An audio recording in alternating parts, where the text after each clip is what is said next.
Hello and welcome everyone to episode 116 of One Piece at a Time, the One Piece read-through podcast where we read and discuss 5 chapters of the One Piece manga each and every week.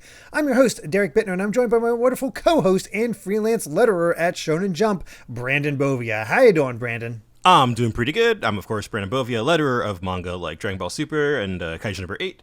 And, we're just... It feels like so much is happening here in the world of One Piece right now. Yeah, there's certainly a lot going on because, surprise, we're done with Amazon Lily. Yeah, no. Only 10 chapters, and just due to how things, shook out, it took us 3 episodes to cover it instead of 2, just, because we covered the first 2 chapters initially. Yeah. But yeah, no, we're it kind of feels like we're dining and dashing a little bit. It emphasizes how quick the plot is moving, because boy, for sure. Things are escalating. For sure. There's quite a bit to cover here, so I guess let's not waste any more time and just jump into it with chapter 521, Hoof of the Celestial Dragon. And CP9, I guess, is definitely still in trouble with the Marines because they got everybody coming out trying to capture them. I don't know what they were thinking here. This seems like a poor idea. Yeah, no. It's friggin' CP9. No. just no. That's my comment. Rob Lucci is the man who was able to keep up with Luffy, who proceeded to wipe out 30 to 40% of Enies Lobby's standing military force by himself. Yeah. So, yeah, you're going to need more men. Good luck to these guys. It looks like, obviously, just based off of the camera angle, it looks like they just brought one ship. I feel like you would need a buster call to capture CP9, personally. And they survived a buster call, so yeah. Yeah.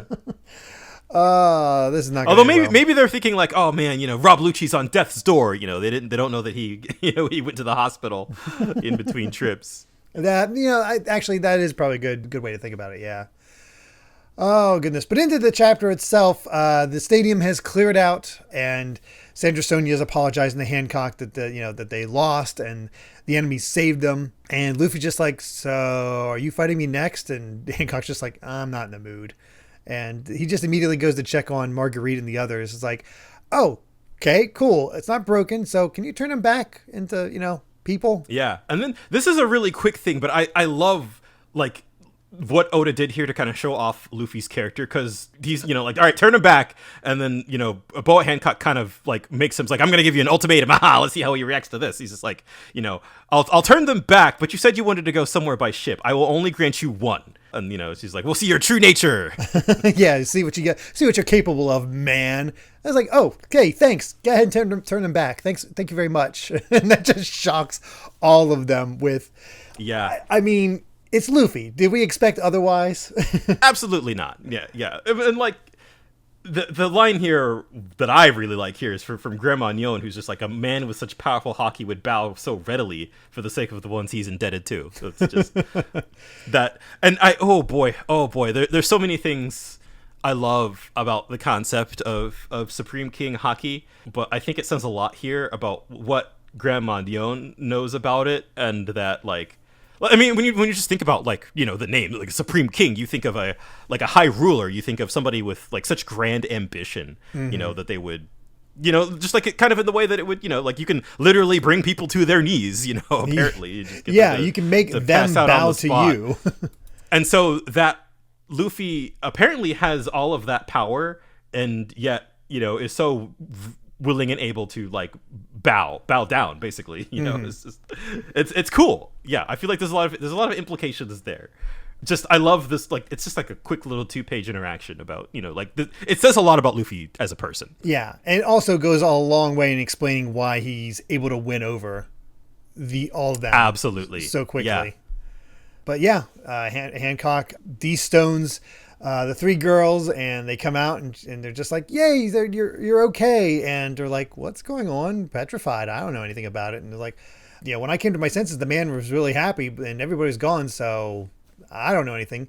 So here comes our first mate. Is like, oh, that's how it is when you get turned to stone. You can't remember anything from right before the event. I'll tell you what happened later. But more importantly, Luffy's been invited over to Kuja Castle, and they're just like, "What? A man?" Yeah, which definitely shocks all of them. And we have Luffy hanging out with our two sisters, and I love the size difference, but I don't know what it is, but I just constantly like the designs of these two. They stand out so much in an interesting way. I love that shot of the back too, because like they both have really long hair, and there's just like Luffy here in the middle, like. But yeah, they have that really long hair, and one's wide and one's long. Yeah, it's fun, and I love here, of course, Luffy just assumes that he's about to get fed, Yeah, and they're all like, I'm indebted for what you did back there, and he's just like, forget it, just feed me and we'll call it even. It's like, hey, if everybody saw what was on our backs, we have to leave this island forever. And, that's when Hancock calls out. It's like, okay, come in here, man. Behind the curtain. He's like, oh, you have food? And he goes through the curtain. Where's the food? How come you're naked? Yeah. One of my favorite Luffy panels. It's what's that? That one, like, infamous, like, this isn't a beach, this is a bathtub. Something like that, yeah. Yeah. I mean, that's Luffy to a core. Just completely unaffected by seeing the most beautiful woman in the world topless. Yeah. Just like, food, please.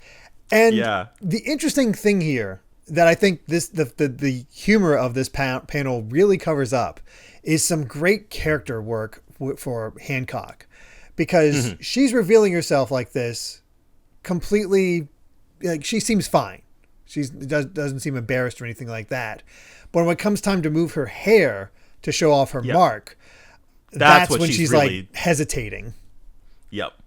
And that's some good character work on Oda's part. Yeah, I think so. And we'll we're going to get into why she is that way, here in a bit. But I think it definitely it's on the one hand, it is funny to see Luffy walk in and just be like, sees a naked woman and is like, hey, where's the food?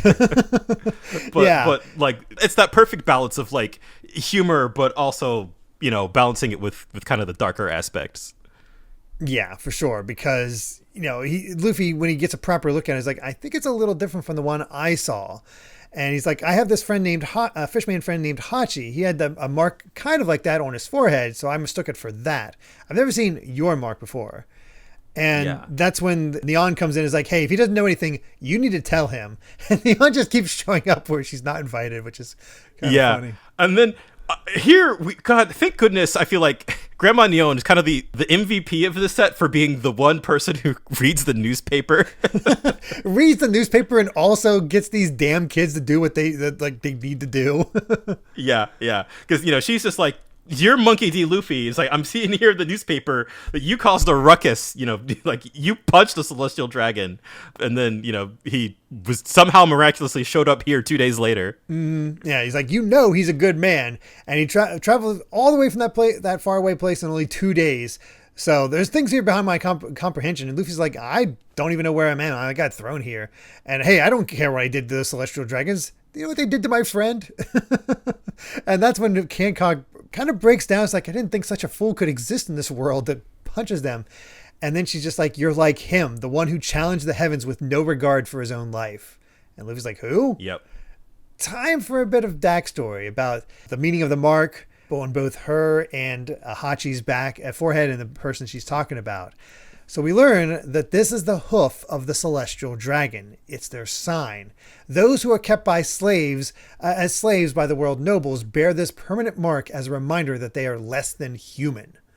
And of course, Luffy remembers the Celestial Dragons. And that's when we find out that, all three of them were actually slaves of the world nobles. And what I want to... This was something I realized while I was reading this set, and it's like it was never explicitly said, but kind of obvious. Like, I guess just because the incident on Sabaody with the Celestial Dragons had like so much about the history of like the fishmen and kind of like how they were discriminated against. But like there's also this like Hancock and her sisters they're just normal people. They are humans, and they are also being kept as slaves. So, like, I feel like, I guess because it's like, the way that you see them in Saboti is very much like they're looking for, like they're keeping exotic things as slaves, like mermaids and fishmen and things like that. But, like, and we saw this, but it was never explicitly said that, like, no, they also keep just, like, normal humans as slaves too. Yeah, we had that so dancer I feel like, that got a lot of bids, but yeah, she's just normal. Yeah, and of course, we saw, like, the multiple pirates, like, die or try to kill themselves to get out of slavery. But, like, I guess the note here that, like, the reminder that they are less than human. I think it's one thing when it is sort of like basically like the One Piece world's version of demi-humans, but it's also like, oh no, they also just enslave normal humans. Yeah, and man, they were abducted from a ship of the Kuja pirates and sold into servitude, and all she was 12. God, that's brutal. And all she says is that horrible things happened that I prefer not to remember.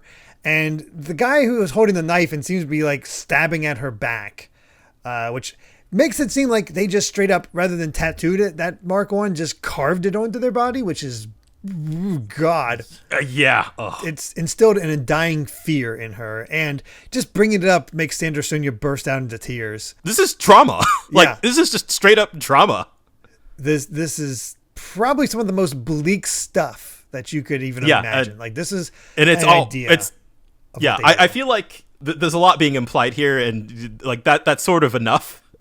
It's just the way that the sisters react to it, just, like, they don't want to remember it. And I love that, like, even, again, Luffy showing off that he has more emotional intelligence, than you would maybe assume. That, he's just like, you don't have to keep going, you don't need to tell me, like, because he's seeing that they are obviously in pain trying to remember this and telling the story. Mm-hmm. Yeah. And I mean, you can sort of see the exoticness and just imagine how they were likely treated, considering, I mean, Hancock's now known as the most beautiful woman in the world. She's from the island of women, Amazon Lily. That's enough to get people talking and be like, oh, I want that. And that's not great. Yeah, I could imagine, again, I don't think that they don't really go into it here, but I could totally imagine a situation where, because they're so remote, they're probably, like, very highly sought after. Mm-hmm. For sure. And that's probably a good reason why she hates the government and the Celestial Dragons. Yep, that makes a lot of sense. They only escaped because after 4 years of slavery, an incident occurred that shocked even the world government. It had always been accepted as fact that no one could stand against the Celestial Dragons, but one man climbed the red line with his bare hands and entered Marijoa alone. I want to emphasize, he climbed the red line with his bare hands. We thought Luffy climbing one of the Adroma mountains was impressive. Yeah. Good God. But yes, this was the future leader of the Fishman Pirates, the great adventurer Fisher Tiger. He'd come to that city where so many fishmen had suffered to free the slaves, and he wreaked havoc throughout Marijoa. And though he hated humans as a species, he saved thousands upon thousands of slaves without regard for who or what they were. So that's how they were able to flee. That panel of Hancock and her sisters running away, it looks like Fisher Tiger set the place on fire. Oh, yeah. He caused all kinds of stuff. And you can imagine sort of the slaves causing some of the slaves causing issues as well, running free and all that. But yeah, something to note as well about, what is it, Marigold? Sandra Sonia looks pretty much the same. Marigold, a little bit different, but Oda gets into that later, and we'll just moving for the sake of that. So Tiger unleashed a horde of fishmen upon the seas, but they would wear the mark of slavery forever. So Tiger was, of course, hunted by the world government. So he gathered the fugitives together and formed the Pirates of the Sun before hiding out to the seas. And in order to erase the trace of their bondage, the former slaves turned the mark of the Celestial Dragons into a symbol of the sun. It explains Hachi. It explains a lot of the fishmen we've seen up to this point. Which, God, again, like, because if you're, like, a lot of the Arlong pirates, if not all of them, have that same sun tattoo. Yeah, which is why I was conscious to be like, this will be important later. Like, I forgot the importance, to be honest. Yeah, as way far back as Arlong Park, there's, like, the idea that the Fishman pirates have such a, like, a rich history and such a history of like slavery and servitude, and this is sort of like their mark of freedom. And it's of course ironic that of course, you know, again, like Arlong being set free and all of the things that happened to him, and, you know, taking over, you know, Cocoa Village and stuff like that, kind of like he's sort of perpetuating the cycle of violence that he lived through. Yeah, which some people do. You can't help it in some regards. Yeah, it's surprisingly complicated. Yeah. Yeah, and we'll learn more about this story of about, like, you know, the Pirates of the Sun and Fisher Tiger and stuff like that. I was really surprised that, like, that was here. I thought all of this was, like, a little bit later on, but I love the idea that there's, like, you know, the way that kind of like Luffy's just like, oh, you know, so the Hachi must have had a lot of adventures too. Like, he's got his own story, the fishmen pirates and the Pirates of the Sun and all that stuff. Like, there's so much going on there, kind of like behind the scenes. And I love the little detail that all of Tiger's pirates took that mark to make it impossible to know which of them had once been slaves. And that's good stuff. That's a nice detail. Another detail I just noticed that's far less dire in everything. We get this look at the Sun Pirates ship. I just noticed. Take a look at the back. Do you see that fish on the back behind the? Isn't that like Oda's like avatar? Yes, that's Oda's. Yeah. That's the fish head that Oda uses as an avatar. Yeah, that's great. That's amazing. I love that. We'll come back to this in the far future, but there is a reason why it's a sun specifically. That is also hugely important. I did not know that. Oh wow. Yeah. And so just kind of, again, tuck that in the back of your mind, like the sun symbology is very that is extremely important. Oh boy. Yeah. At any rate, Fisher Tiger is actually dead, and because of that, the Fishman Pirates split into several factions. And yeah, that's why all their marks are similar, and explains Hachi being on Arlong's crew and Arlong's crew being around and all this other stuff. So yeah. But Hancock also explains that when they were slaves, that's how they got the love fruit and the snake fruits for the sisters, and just to amuse themselves. They fed the devil fruits just for the heck of it, basically. Yeah. And you know they probably just put on Sea Prism Stone, because especially Hancock, she'd be able to escape, essentially. Like, she'd really cause some havoc. That makes me wonder then, because they must be feeding slaves all kinds of devil fruits, and I feel like if you got the wrong one, somebody would be able to cause havoc immediately. Yeah, for sure. But those devil fruits are what allowed them to deceive their own people and keep their secret, because they couldn't live there anymore if they had been discovered. So they do not want anybody to know their past. So she does not want anyone to control her ever again. And she's afraid of being vulnerable to anyone. Man, always will be. So no, I feel like that's good. That's good character writing for Hancock, because I feel like everything we've seen of her up to this point, like, it's all a front. Like, that's what this is. You know. It is just a show of, like, she is that haughty and untouchable in that way. And it's just an act. And it's amazing how quick the turn is for a character like this, you know? Yeah. And I feel like that's such a... That's what makes, I feel like, Oda's character writing so good sometimes, is just the way he's able to subvert your expectations really fast. Mm-hmm, for sure.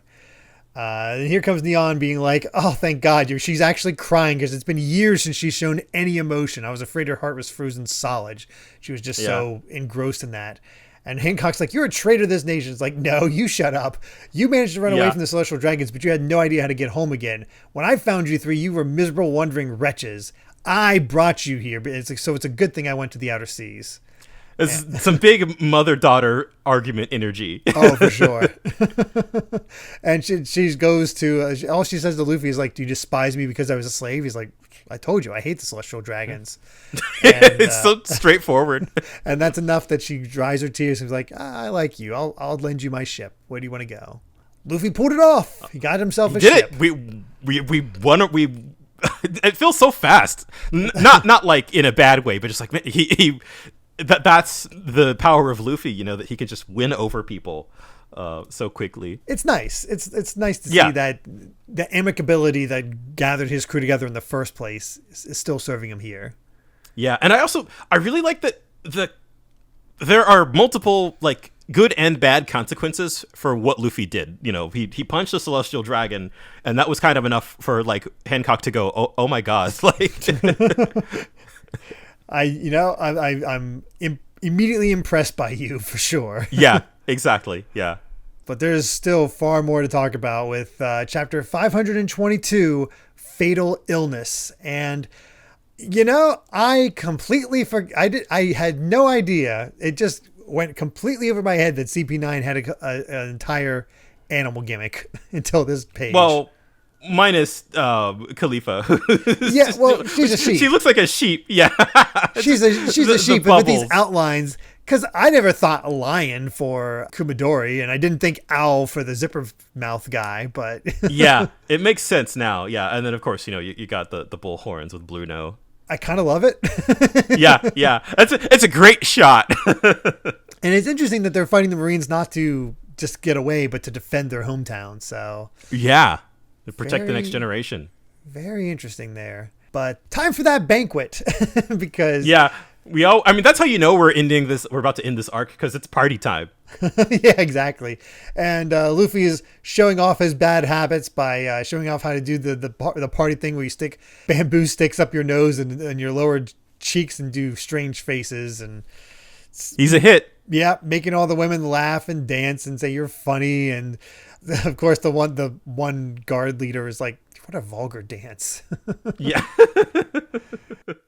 Again, it's just like the turnaround is so wonderful. Luffy was being hunted by like 9 chapters ago. I know, right? And it's so funny to see him shoveling food in. He's getting yanked at by and poked by just off screen. Like, wow, yeah, really stretch.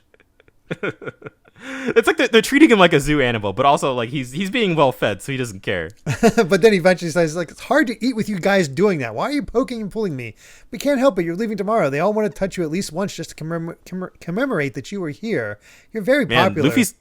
Luffy's got a harem. Yeah, he does. The only man in the world who would not care that he has a harem. Yeah. Of course, they're charging for this. One touch for... Again, the zoo animal. It's a petting zoo now. Interesting that they don't use berries as their currency. Yeah, that is very interesting. And actually, you know what? There's a reason for that. There is a reason for that. As I wasn't like, has it explained? But yeah, they said in the last set of chapters, the Amazon lily is not part of the world government. Yeah. So it would make sense that they wouldn't have the standard currency. Yeah. So that's pretty cool. And Luffy gets bombarded by all the women wanting to touch him, and he's just like, "Hey, let me go." And Marguerite is able to save him. It's like, "All right, hide. I can only bring this much food with me." It's a giant. Yeah, of course, a giant sack of meat. Yeah. I kind of like the bond between Marguerite and Luffy. Yeah. She's able to kind of properly thank him for saving her. Mm-hmm. It's kind of nice, just like almost like a sisterly bond type thing. Yeah. But they come across Grandma Neon, and we got Bean Hag as her nickname. Yeah, as Luffy calls her. So he's like, hey, you like newspapers, huh? Well, the news gulls don't come to the Calm Belt, so news is hard to come by. But since our Empress is one of the 7 warlords, it's a good idea to stay well informed. He's like, wait, what? Yeah, all this time he didn't know. I was like, oh, right, we know. As the reader, we do that, but... He had no idea that she was one of the warlords. Like, so if we fought, she'll be really strong?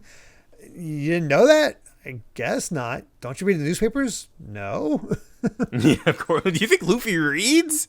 So we get a bit of an age for, at least you can assume a bit of the age for Hancock, because she became the Empress and the captain of the Kuja pirates 11 years ago.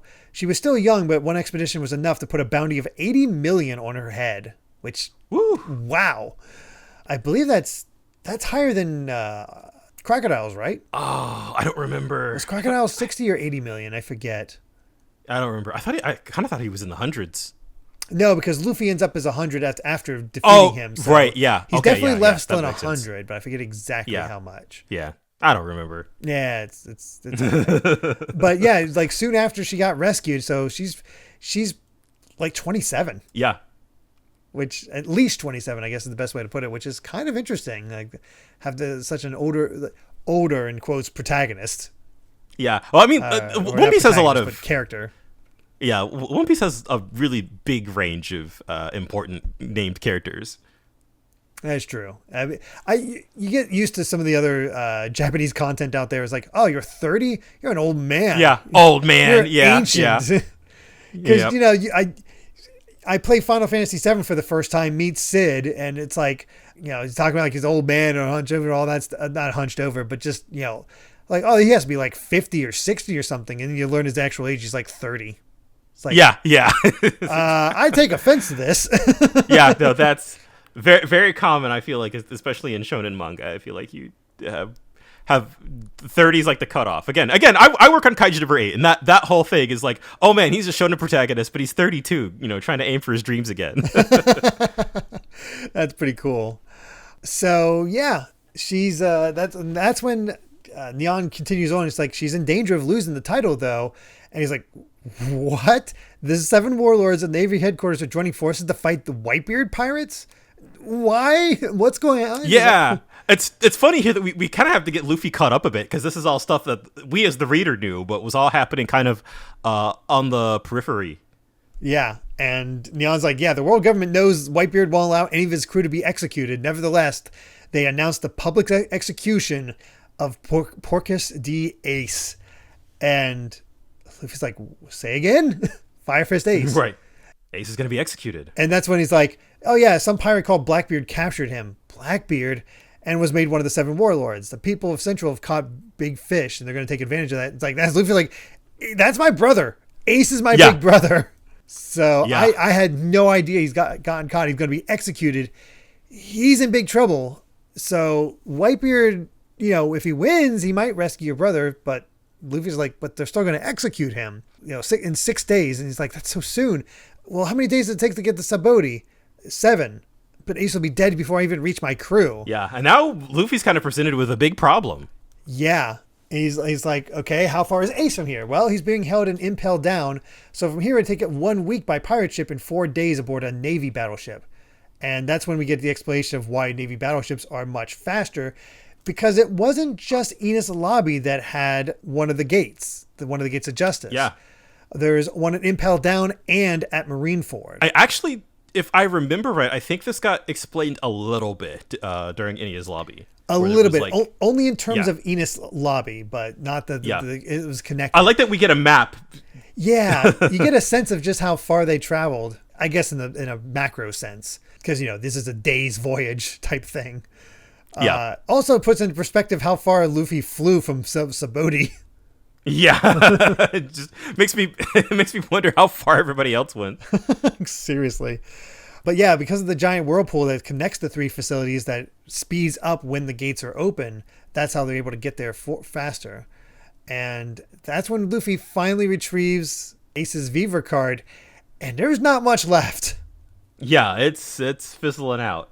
It shows the direction and vitality, so it's like, man, when I first got it, it was 10 times bigger than it is now. So, Ace has his own adventures. He's really strong, and he'll probably get mad at me if I try to help him. But I'm sorry, guys, I got to do this. And he apologizes. Yeah, and you see that, you see that panel of, kind of like Luffy standing, and you see all of his crew behind him. And so I think we can kind of like officially put it like he's making the choice to save Ace first. Yeah. He knows for a fact that Ace is in dire trouble. He doesn't have to, he did not worry about Ace whatsoever. Even seeing it be a little burnt out like that. Yeah. A little bit back in Thriller Bark. Yeah. And like you said, he kind of like Ace is doing his own thing, like we're trying not to interfere with each other. And he believes in his crew. So he's like, no, Ace is in active trouble. I have to go save Ace. But of course, as Grandma Neon puts it, like, you're trying to break into a prison, basically. You're like an ant diving into a hurricane. Yeah, like, I feel like you really get the sense here, like, Luffy's in over his head on this one. Like the powers at play here are so much bigger. And of course, Luffy doesn't care what happens. He's, as he says, like, I can't just sit by and let them kill my brother. I mean, he lost to a single admiral, and there's 3 of them going to be there. along with tons of other forces in the Navy. Yeah. What chance does he stand? And even Neon says it's a 1 in a million chance, but you should head for Impel Down. Your brother is on the execution platform, and once your brother's on the execution platform in Marineford, he'll be surrounded by the admirals and warlords. It will be impossible to save them. But your brother is a top priority prisoner right now, so he'll be subjected to the most intense security the prison can devise. You'll never make it into the facility. It's like, well, I'll worry about that later. I just got to get there. I'll worry about that later. Yeah, he's like, maybe if I can find a big oar, I could row there. Of course. But that's when Neon says, well, it's a gamble, but the Snake Princess refused to summon the summons of the Warlords. So if she were accepted, you might be able to go there aboard a Navy battleship. Wait, there's one? Then I'll go ask her now. And that's when Neon and Luffy head there, and it's like, we're glad you're here. Lady Hancock has fallen ill to some kind of illness. She suddenly collapsed. Yeah. And they're just like, sister, please get better. And Neon's like, Luffy, you stay out here for a moment. Just wait for me. And that's when the doctor's like, she keeps clutching her chest. I was afraid there was something wrong with her heart, but I don't think there is. I've never seen symptoms like this, so I don't even know what to prescribe her. What's going on? What's happening here? And that's when Neon sort of realizes, oh, how could this happen? Of course. Yeah. This virus strikes out of nowhere. Yeah, exactly. You know what it is? Am I going to die? Yes. I'm afraid it's fatal. So, yeah, turns out the previous Empress died of this illness, as did the Empress before her. The truth is, she was afflicted by it as well, but I survived by fleeing this land.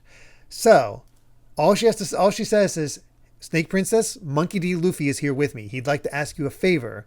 Will you hear what he has to say? And they're like, why are you... She's sick. You shouldn't be having her meet with him like this. But she knows what's going on. Yeah, that's why she kind of realizes, like, oh, this is a stroke of luck. Will he be the one to move this mountain? And she goes out to see him. It's like, what do you need? It's like, well, I need a favor, but you're still sick. We're like, nah, no illness can defeat me. And he's just like, yeah, there's a pirate named Ace who works for Whitebeard. He's going to be executed. I need to save him. So could you get on that Navy ship that came for you and take it to the prison where Ace is? And then, of course, like, her sisters chime in. Yeah, her just kind of like, how dare you? You know about our sister's emotional scars, and yet you'd send her to that horrid place. You're heartless. How dare you? This is the way you repay our kindness. And that's when Hancock says, you want me to accept the summons of the 7 warlords? That is your wish? Then I will go wherever you wish. Oh, thanks. Oh, no. Shocks everybody else. And yep. It's like it's time to go to Central, which, again, well, we'll just do this, but we'll finish up this chapter since it's almost the end. It's like, what's the meaning of this, Neon? Well, the illness that afflicts the Snake Princess is love sickness. The previous empresses died yearning for love. Love is always a hurricane. That'll come back, by the way. Luffy won the heart of the most beautiful woman in the world. And he doesn't care. Nope. Does not care an inch. And here we get, now that we've kind of set, like, the table dressing, like, we're finally getting to the part where I feel like Luffy and Hancock's interactions, like this is the joke. This is the joke that we've been building towards.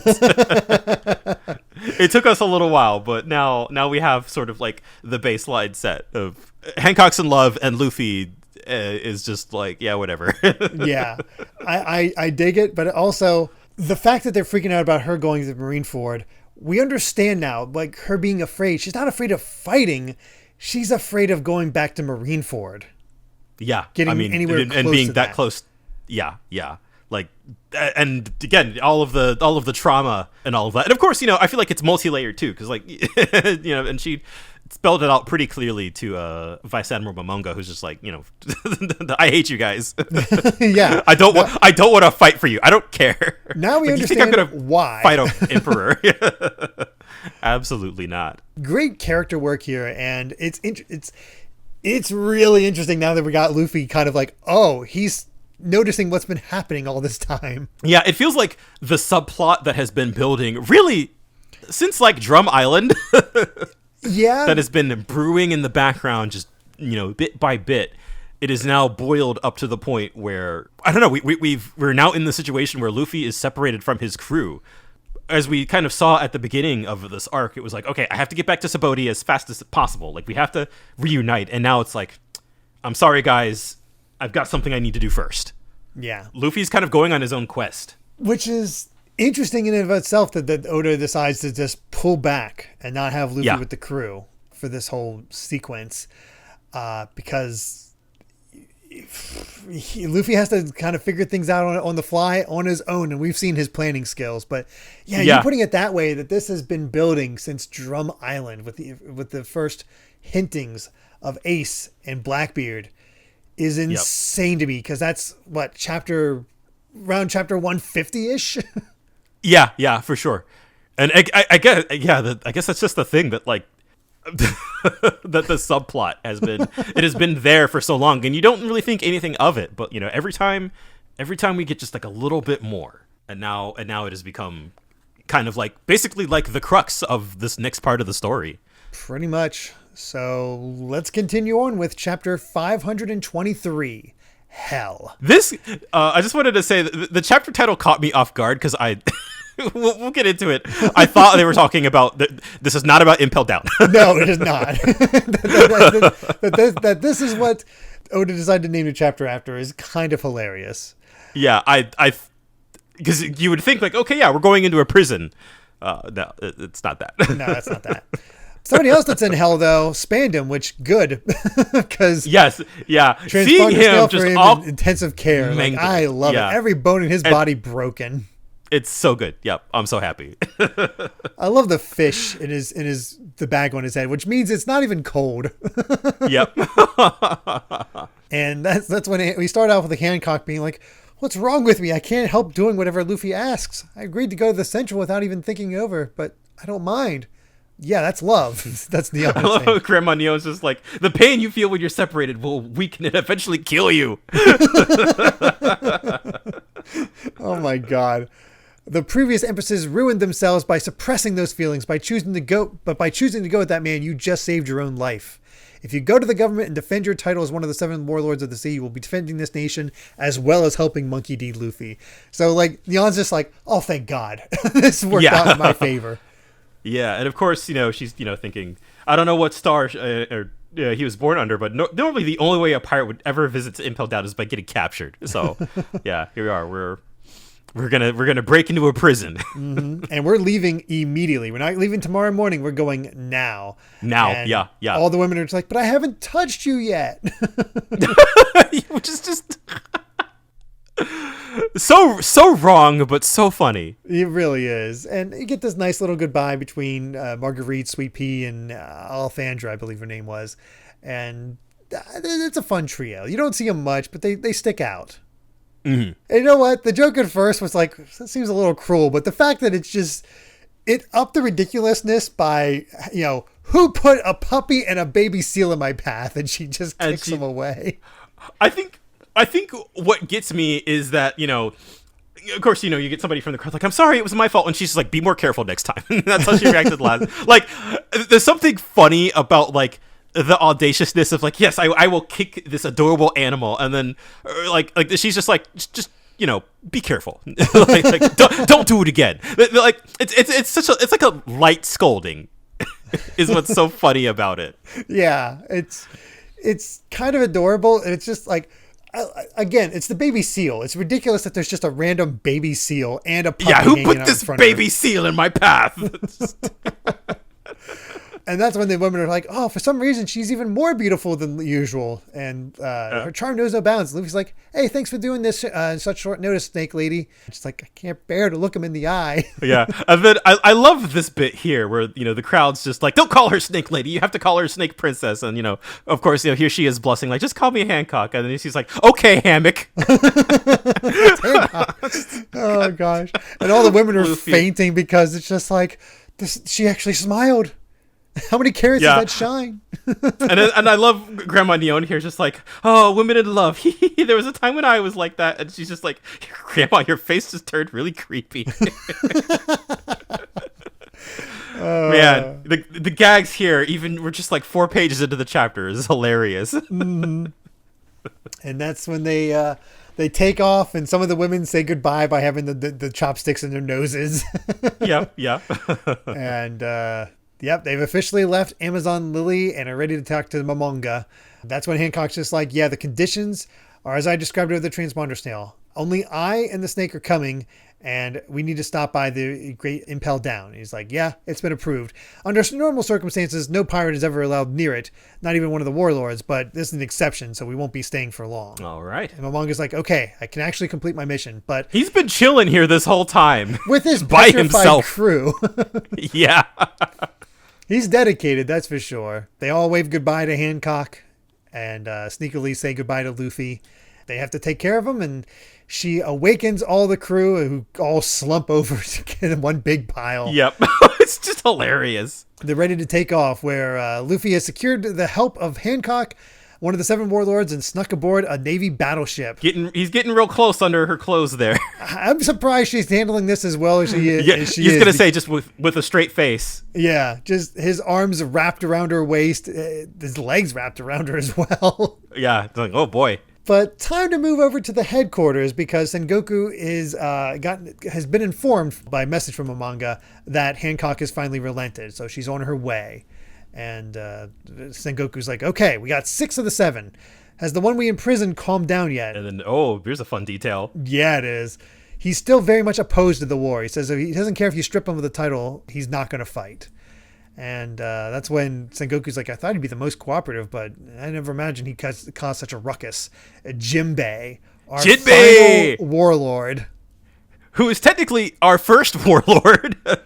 Oh, yeah. I guess second, because he was brought up way back. That was after Baratier, when they were on their way to Arlong Park. I think you're right, yeah. They had brought up... but I forget if we knew that... Did we know that Mihawk was a warlord? Yes. When he first showed up? Okay. I believe so. So we have not heard hide nor hair of Jinbei for something like 400 chapters. It's been quite a while. But yeah. He does not want to fight. He refuses to, and he's actually been in prison because of that. That's really interesting to me. We still don't really know that much about Jinbei at all. And it's interesting, too, that we've had, like, seeing kind of how the warlords have all kind of reacted. Well, some of them, like we got, Hancock basically being like, piss off. Pretty much. We also learned how Kizaru took the escape, I guess, of the Straw Hats because he captured 500 pirates on Sabaody to vent his rage. Yeah, and they got a lot of paperwork to sift through before we could put him in Impel Down. And then they're like, then throw him in a labor camp. You're like, Jesus. Oh, God. It's like, don't bring me any problems that don't pertain to Whitebeard right now. And the world noble Roswald, let the animals deal with him. Where's Garp? There's something so very, like, white collar about this scene that I find very, very funny, but very, like, unusual for One Piece. Yeah, a little bit. Or the way, the way that it's like, this feels like it could be taking place in an office right now. Or like, poor Sengoku's a middle manager, just like, I don't care about anything that doesn't have to do about Whitebeard right now. It is a whole mess right now. We got deadlines. Yeah, and it's getting even worse because Garp has gone to Impel Down as well. And then Whitebeard's on the move. Yeah, Sengoku feels like he's ready to pull his hair out. Everybody, like, Ace is in Impel Down, Garp is in Impel Down, Luffy's heading to Impel Down. We're kind of close to a family reunion. Yeah, seriously. And then I forgot about this detail, but I love this, where the informant is just like, oh yeah, all 23 ships assigned to watch Whitebeard's flagship, the Moby Dick, which is awesome name. Great for name. Flagship. Yeah, and they've all suddenly severed contact with us. It's just like, what? There's been some suspicious activity among the pirates of the New World as well. We don't know when they will strike or with how large of a force. We've been unable to obtain any information. He's like, crap, he got us. He's already made his move. We don't know when he'll strike, but as long as we have Ace, tell everybody to be ready for an attack as soon as possible. The stress and panic of the scene is like palatable. I love this. Yeah. Where you just you're seeing just sort of like the hatching on the sky over headquarters, where just like things are brewing. Like there's a storm coming. Oh yeah. These are probably the highest stakes ever in One Piece. Yeah. And we've had oh boy. super weapons nearly getting captured. We've had apocalyptic circumstances in the sky, but this is a world scale. Yeah, it's oh boy, it's things are escalating, and I'm eating it up. Oh yeah, but we see where Garp is because he's gone specifically to meet with Ace, and I just realized that just Momonga, Vice Admiral.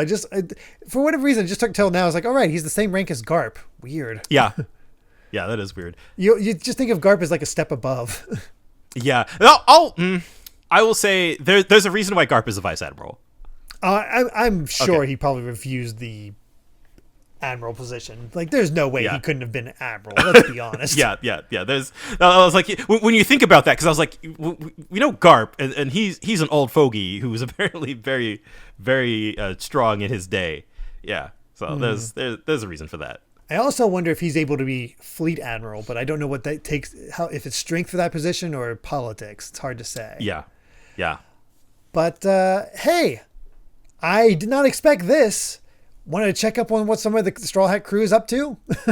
Yeah. Again, it's been like 11 chapters since we last saw everybody. Yeah, and honestly, I did not think we saw all of them this quickly. I thought it took a lot longer. And it's just we got a lot of these to get through, so like they're very quick. But Yes. we are obviously everybody got flung similar to Luffy, so they've all kind of like landed on various random parts across the world. And Nami, in particular, landed in a strange place where here's this guy with 3 knots. Untying one a breeze blows, untie a second a gust blows, and untie all 3 in a gale blows that knocks Nami She gets over. blown away. It's like, I thought that would cheer you up. And we realize that she's landed on a small sky island called Weatheria. We studied the science of weather here. And it's like, okay, that feels purposeful, that where she'd want to be. Right, yeah. You're like, oh, okay, Nami gets to learn about weather, apparently. Apparently. And then there's a winter island on the Grand Line where this dog thing, Taro Emo, fires at somebody, and it turns out to be Frankie. And he's like, so cold. Is this a snow country? Oh, just real quick. I don't know why. Taro is a common name for a dog. Emo means potato, so I don't know what that's about. Oh, weird. Yeah. Well, I guess he has I guess I don't know. Is it because he's got like the missiles on his back look kind of like potatoes? I don't know. Isn't taro also another name for potato? Like there's a taro type of potato? Is there? I don't know. It might just be a joke of potato. that could be it too. Also, but they realize Frankie's in the snow in his underwear. Like, were you robbed? He's like, well, here, take this loincloth, which do nothing. Yeah, like, of course. It's like, I don't want to wear your that. loincloth. It would tarnish my reputation as a freak. And that's when he starts dancing. And I love that these other guys actually join in with Frankie's dance, including the dog. Yes, and they just go, super. We find out that Frankie's landed on a mechanical island. It is called Mechanical Island, created by a genius, the future land Baltimore. He's like, what's that? That gave me a laugh. It was like, because I immediately thought Baltimore. Yeah. I was like, what? I wonder if Frankie's reaction is that he's equally confused. Like what on earth? Yeah. Mm-hmm. And then we've our final crew member that we see what they're up to. The Grand Line Peachy Island, the Island of Dreams, a famous second island of women where all the plants and animals are pink. And if we look at the animals, we get a little clue about what its whole gimmick is about before we get to that final page. Oh dear. Yep. And the people on this island all have the hearts of maidens. And Sanji is running away from a crowd of women all chasing after him. And he's like, stop following me. I'm not whatever. And we find out that he has landed in Kamabaka Queendom, where all the women are actually, well, yeah. Yeah. Well, first off, I want to say I do like that this scene is sort of like framed like Sanji's writing a letter where he's like, "Dear Nami and Robin, how are things with you? Right now, I'm in hell," which is where we get our chapter title from. And so we met, Bon Clay all the way back in Alabasta, who was sort of our introduction to. We had a whole discussion about the Okama stereotype, and all that is a lot to unpack, but there's an entire island of men dressing like women that I think the animals. including the animals, which is interesting. And of course, the pun here is, of course, kama baka. Baka means like full of, or like nothing but. Oh. Yeah. So the island full of Okama. Yeah, exactly. Yeah. It's one of those things, like, I feel like Bon Clay was handled so well, but I look at these designs and it's just like, oh, Oka. It's yeah. Well, and yeah, it's a little not great. But that's, oh man, there's a lot that I don't think I can quite unpack about this yet. I told you in DMs, like, this, we're kind of missing a little bit of context here for this. Mm-hmm. Yeah. But like, just like, man, no, I think Sanji's role in all of this, I think, is like kind of the worst part of it, and sort of the way that he reacts to it. But it is also funny that him of all people would be put in this situation, but sort of the humor that comes from it is a little like, oh boy, it feels like Kuma had a vendetta against him. Yeah. A little bit. I mean, yeah, because you sort of like, yeah, where would you want to go if you went on a vacation? And so, what does that say about Sanji that he went here?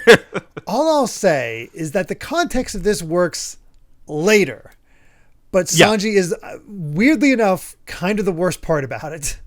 Yeah, and there's, oh boy, there are lasting consequences about this just with Sanji that I don't like. But it's I think he's kind of the worst part of this all. Like, the existence of this isn't the worst part. I think it is sort of the writing around, like, kind of how Sanji deals with it that yeah. We don't have to worry about that for a little bit. So we'll cross that bridge when we come to it. Thank goodness. Real quick, we do have an SBS where somebody inevitably brought up the fact that Luffy reacted twice to seeing Nami's naked body, once with Bon Clay and once with the happiness punch, but he didn't react to Hancock. So is Nami just that much better? And I think Oda's realized, crap, I couldn't, I was all for the, I think he realized, crap, I was meant to do that as a joke, just to have Luffy in on the joke type thing, but now it actually matters. So it's like, it's Usopp's fault. Usopp was there both times, and he was influenced by Usopp, so he was just going around acting like Usopp, since they're around the same age, and acting like a schoolboy on a field trip. So it's Usopp's fault. Man, maybe Usopp's got the Supreme King haki. He might. his influence is powerful. Very much so. Very much so. So, yeah, I would be very surprised if we ever see Luffy react to Nami's body again. If that, I have no idea if that happens, but I can't remember. I'm gonna lean no. Yeah. I think Oda realizes, I can't put myself in that situation again. Yeah. And either way, the joke is way funnier that Luffy is just completely just does not react to beautiful naked women. Yes, exactly. All right. Chapter 524, Unstoppable, where we see that Lucci is the one on the phone with, or not the phone, but the transponder snail with Spandam. Yeah, of course, gotta love that the snail's got the eyebrows. Yeah, that's good. Also, the fighting is still happening behind him. Oh yeah, I didn't even notice. So he's chatting. Calling from a war zone. Mm-hmm. And at first I thought we'd only be getting those three for now, but no, time for the rest as we find out what happened to Usopp. Blossoming like a flower in the middle of the ocean, this island is Bowen Island, another on the Grand Line. And we see this bug armor guy take out a giant bug, which, man, it's a good thing Perona didn't end up here. Yeah, seriously. And I love this guy. He's Heracles, and he ends all of his sentences with "un." So he's Heracles. Un. I don't know the joke on that one, but I don't know either. Sure. Yeah, that's just his bit. Usopp's sort of inspecting the fruit, wondering if it's edible and all that. And a plant tries to eat him, which Heracles fortunately saves him. And this is Glinston, the Forest of Bandits. So you better stay alert if you don't want to lose your valuables or your life. And it's like, that's interesting. Honestly, kind of interesting. Yeah, Usopp, I feel like I wouldn't expect Usopp to be in a kind of a like I don't quite I get Nami and Frankie, Sanji ending up where they did, that makes sense. Usopp's, I think, is a little this is curious. Yeah, where maybe to be a better liar because it's a forest of bandits and whatnot. So maybe it's all about tricks. Yeah. Next up is Lazy Bones Island. This on the Grand one Line. killed me. This is so funny. It is so good.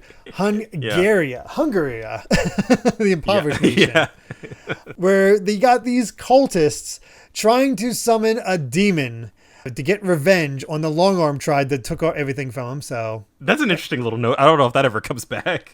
Who knows? I just know the Long Arms from the music guy. Yeah, the music guy. Yeah. If you grant our wish, you may have our immortal souls. We have nothing left. Punish our enemies with your blood-stained hammer of justice. And that's when there's Brook. Yeah. I love that he landed exactly in the middle of the pentagram. That's amazing. Yep. It's like, I have to get back to the others. Are you returning to hell, Demon Lord? Is our offering inadequate? Do you want to sacrifice blood? And then Brook sees a young lady. He's like, excuse me, may I see your panties? Panties! Hurry up and show up your panties. Oh, what a boy. Fantastic just end of that joke. Like, probably not end of the joke, but culmination of the joke. Yeah. No, this one's great. It's so funny. It's so ridiculous. I love the idea of Brook as a skeleton man getting... They think that they summoned him. It's amazing. Robin's is very interesting, where she ends up at Tequila Wolf, the Bridgetop Nation in the East Blue. She ended up all the way back in East Blue. Yeah. A nation of laborers, which certainly has some interesting ramifications. More slaves. Yeah. These people are criminals from all over the world and citizens of nations that refuse to join the world government. Dear God. Yeah. And they're trying to build a bridge that will connect the islands. And this project started 700 years ago. That's a fascinating number. Yeah, isn't that the case? That's interesting. Robin immediately asks, like, what's it for? It's like, well, that's no concern. I don't know who you are, where you came from, but now that you're here, you'll work. Which, oh, poor Robin. Right, yeah. She finally found a place to belong, and now it feels like she's back on the run again. Poor thing. I can't say for sure. I have to imagine, like Tequila Wolf has to come back up at some point. I don't think it does. But the idea that they're trying to build a bridge to somewhere that has been in the works for 700 years, a whole 100 years after the Void Century, like there's something there. Yeah. I don't know what that is. There's definitely something suspicious about all that. Yeah. I have no idea what it is. Not a clue.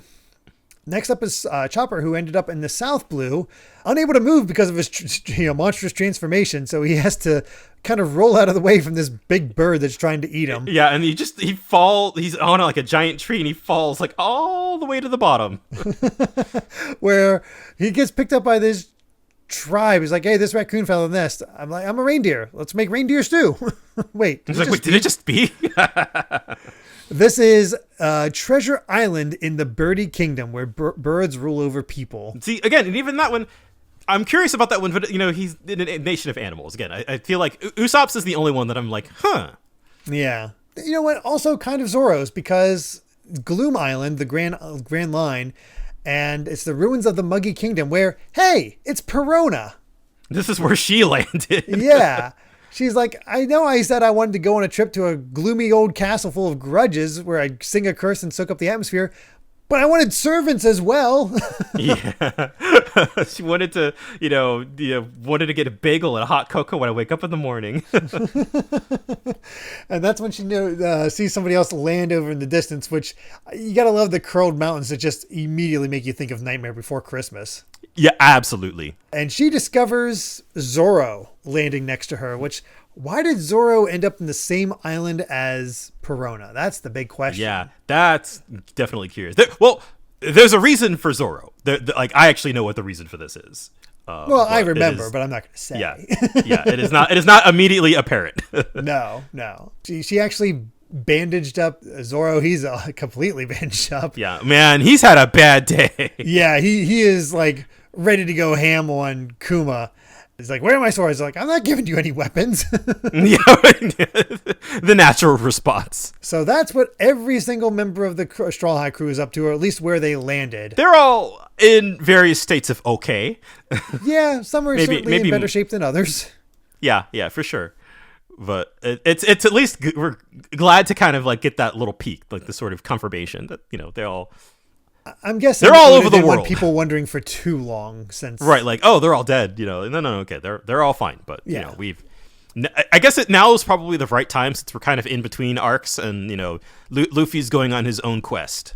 That's gonna be the focus. Yeah, it feels like everybody got separated so far that it's like, how do you even get them back together?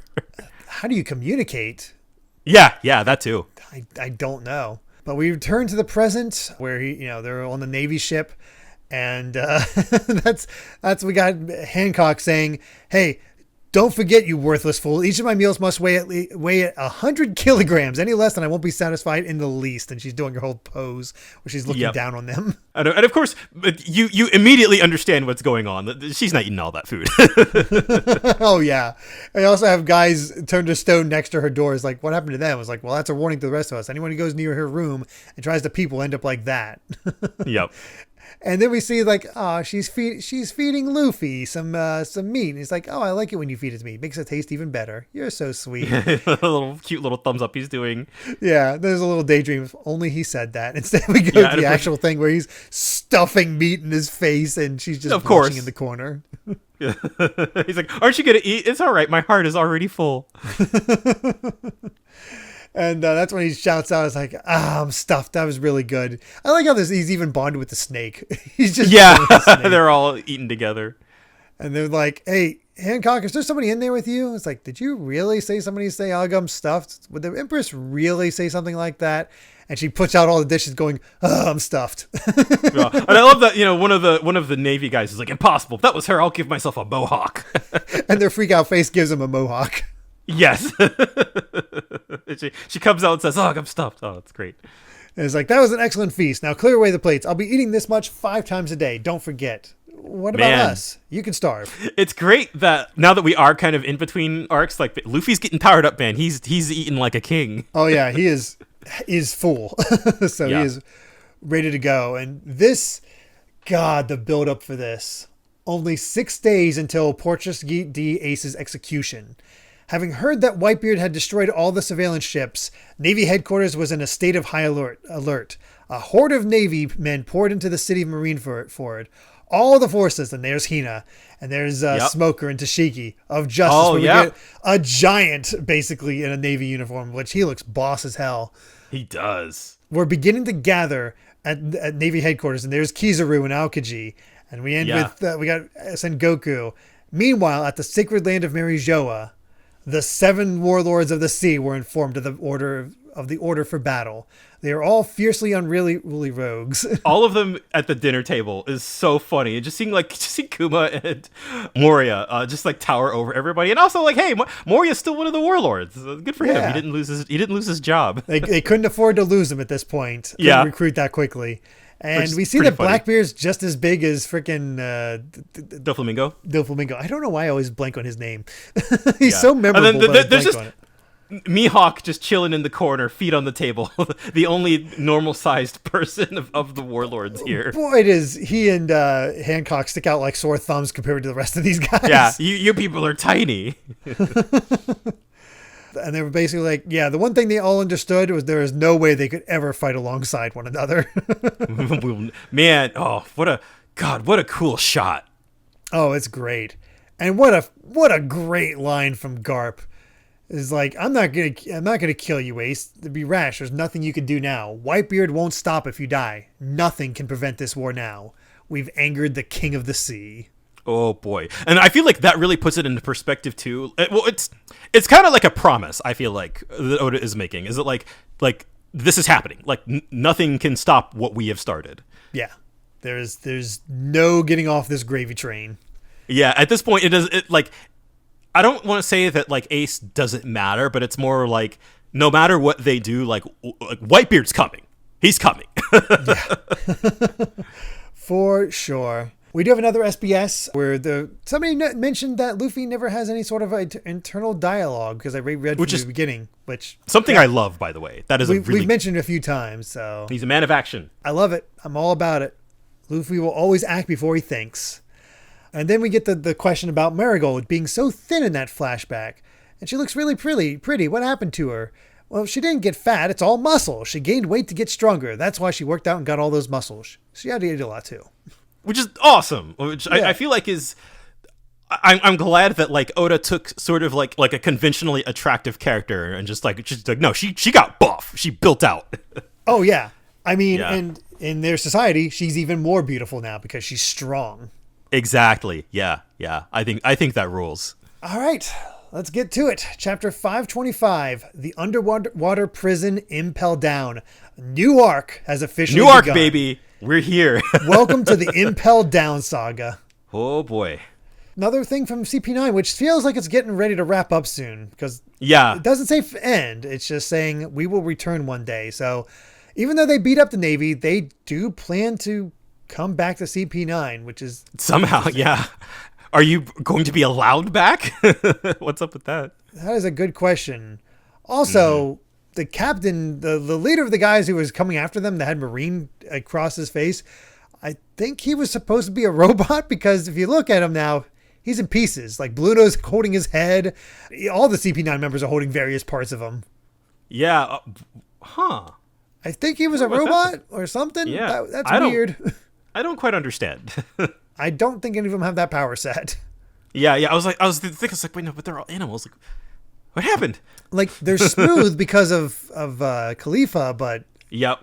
I don't know why he's a part. Man, somebody in the comments is gonna make me feel like an idiot. Maybe I don't know. Maybe. Please let me know. I don't know what's going on there. I got no clue. But into the chapter itself, it's time for this conversation between Garp and Ace. This is some real good juicy stuff, by the way. And of course he repeats, it's like, I wanted you and Luffy to become Navy men, but instead you became scallywags. And oh yeah, I spoke to Luffy about his father. He was surprised to learn he even had one. And that's when Ace says, like, neither of us care about that fact. We'd rather not talk about it. We both have world-class criminal blood flowing through our veins, so there's no way we could have ever been accepted into the Navy, which... Fair point. Fair. Yeah. And this also explains something, why Luffy, or why Ace does not have the same last name as Luffy. He Yep. got the name Portgas from his mother. And he doesn't want to think about his good-for-nothing father, so something up with Dragon. Yeah, he's just, I don't even remember him. And I like that, Garp's like, he might have his own reasons for it, but Ace, he's not interested. Yeah, give it up. We get a flashback where it's like, it'd be a waste if you died now, Sonny. Under my name, go and wreak havoc on these seas. Be my son. And that's how we and see that shot the of Ace, respect. man. Yeah, that's why he cares about Whitebeard and making him the king of the pirates. Yeah, the Whitebeard is my only father. And look at that flashback. He doesn't have the medical thing on his either. This is Whitebeard kind of at his prime. Kind of in his prime, yeah. That's when we go back to Momonga's ship and they see in the distance a flag. And they don't recognize it right away because it means they're just probably bit players. But we know that flag. It's Buggy. It's Buggy. Buggy's suddenly here. What the hell? That's interesting. But Momonga is readying to get to Impel Down, explaining it further. That's when we go to Buggy's ship. It's like, we've got to rescue him. We can't do anything more. And basically Alvida's like, hey, you're the ones that wanted to come here, even though this eternal pose cost a fortune. And they're like, we have to rescue Captain Buggy from Impel Down. So Buggy got captured at some point. I guess it would have been after Rogue Town. Yeah, at some point after Rogue Town. And when they went, we know they went to the Grand Line, but I guess they made it pretty far. Yeah. And I kind of like that Alvida's kind of the reasonable one here. Like you guys are trying to break it at Impel Down. Like what are you doing? Yeah. Do you think this ship can survive that? This is not going to happen. And yeah. Is it just me or is Alvida looking even better than before? Yeah, no. Like I think Oda, forget the pun, smoothed out her design. Yeah, for sure. But it's all, I mean, God, again, that was Rogue again Town. 400 chapters. Yeah, that was 400 chapters ago. So his art style has definitely had a chance to evolve over time. Yeah. But poor, I love this. I don't know. There's something kind of adorable about Buggy's crew here. You got Kabaji, you got Moji. I don't remember which one is which. But they're just like, we can't even get there. But we gotta save Buggy. And so was our friend Ace. I forgot when they became friends. Was that during one of the cover stories? It might have been during one of the cover stories. Did they meet up? They must have met up during Ace's story, maybe. I don't remember. I cannot remember. Yeah. And Velveeta's just like, Impel Down is impregnable. His luck is run out. So they're just like, not getting no, he has to find Captain John's long lost treasure island. We can't abandon him until then. It's like, then you're on your own. I'm taking the Big Top, which is the name of the ship, which is a great name for it.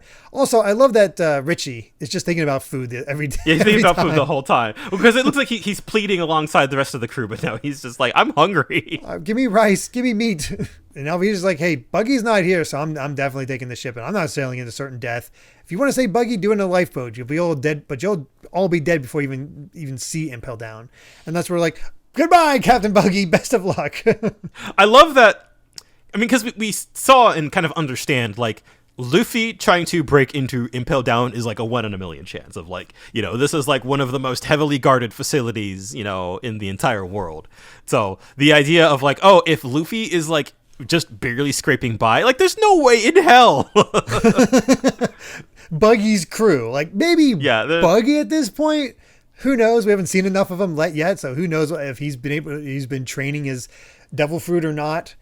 But considering they just announced that, hey, Buggy's been captured in Impel Down. Gee, I wonder if we're going to see Buggy again. Yeah, I do kind of love the idea, though. I don't know. There's something about, like, if Impel Down kind of houses, like, the world's worst criminals, like that has to mean something that Buggy ended up there. That's a good point. That is a good point. But they consider him such a threat. They're just like, all right, you get in there. Fantastic spread, though, to actually show what Impel Down looks like. Just that underwater, all the Neptunians. That's friggin' cool. Yeah, really, I feel like sells not only how huge they are, but how huge the facility is. And just, I don't know, man, the idea of, like, we're going into we're going to a prison arc. Like, this is awesome. Well, I say awesome, but the other half of the spread is people vomiting and getting whipped and saying, just kill me. Tongues pulled, shackles and nooses and hooks all over, and newbies, you know, like, hey, you got to give me your bread since you're the newbie, riding like that. And he beats up the one guy for the bread, and then apparently one of the gaolers or jailers comes out and bashes him over the head with a spike club, pulls him away, blood draining with both of them. He's got horns. He looks like an ox. It's like, what the hell is that? I go, okay, Impel Down has the Minotaur. Yeah, I was gonna say, this is. See, that's why I was like, why was 523 called hell? This is hell. Right? I mean, seriously. God, you turn the page, you see like a boiling cauldrons and just like skulls, spiders, spikes. What looks like a lion or something. Yeah. After 4 days, Luffy has arrived at Impel Down. They're late because of they were against headwinds all the way here, but Hancock gets towed, and they're ready to head out. And it's like, Luffy's like, there's more battleships here than in a Buster Call. Ace is in there and probably deep underwater. So he has to get back under her cape. And we see the entrance to Impel Down. So this is what it looks like above the water. So this place is massive.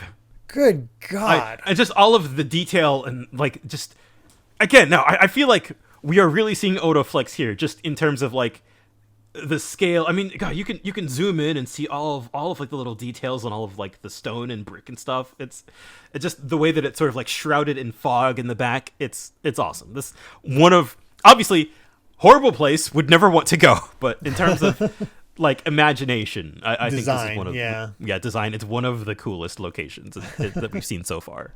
Mm-hmm. Of course, all the men are just like, oh my gosh, we get to see this goddess. And she's just like, they're offending my ears. Can I turn them to stone? Please don't. Yeah, please don't. And Momonga just reminds her, is like, hey, even though you're one of the warlords, pirates are normally not allowed here. So you have to be searched. And while you're inside, you must wear sea prism cuffs. We can't allow you to do anything that might help an inmate escape.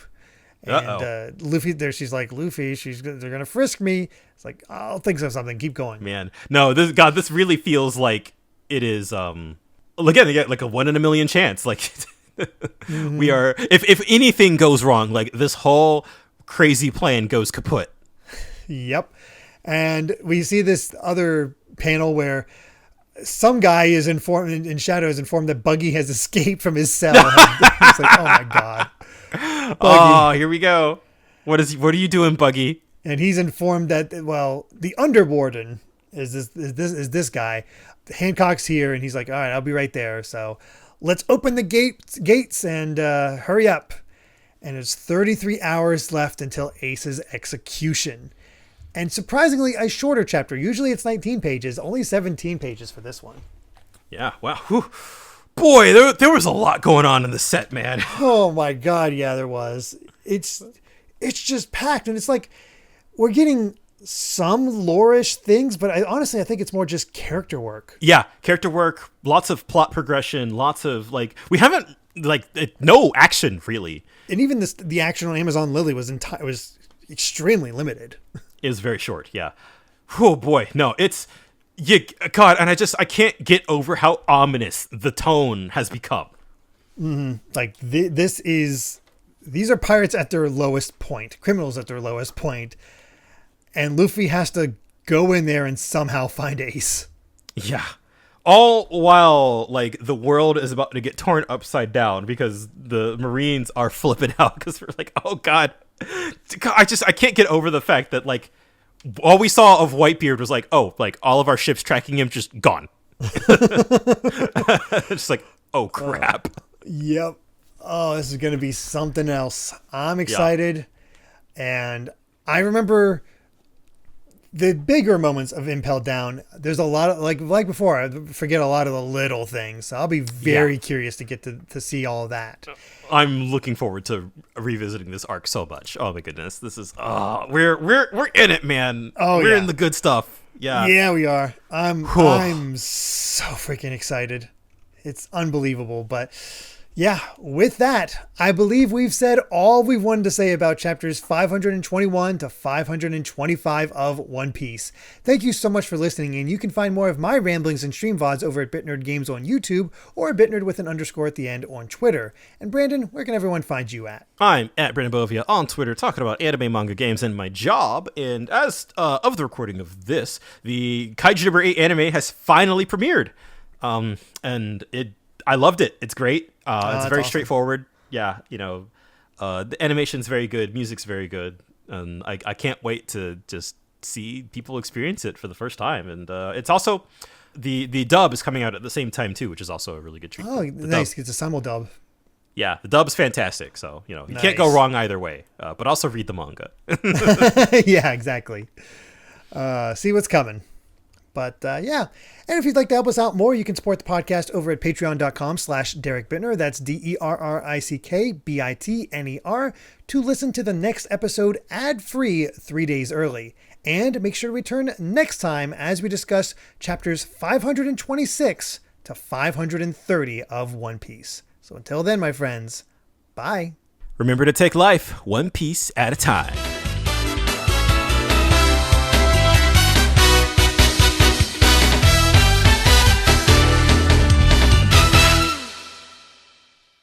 I took the name Portgas from my mother because I owe her so much. But I don't owe my father a damned thing. I don't even remember the bastard. He can keep his name.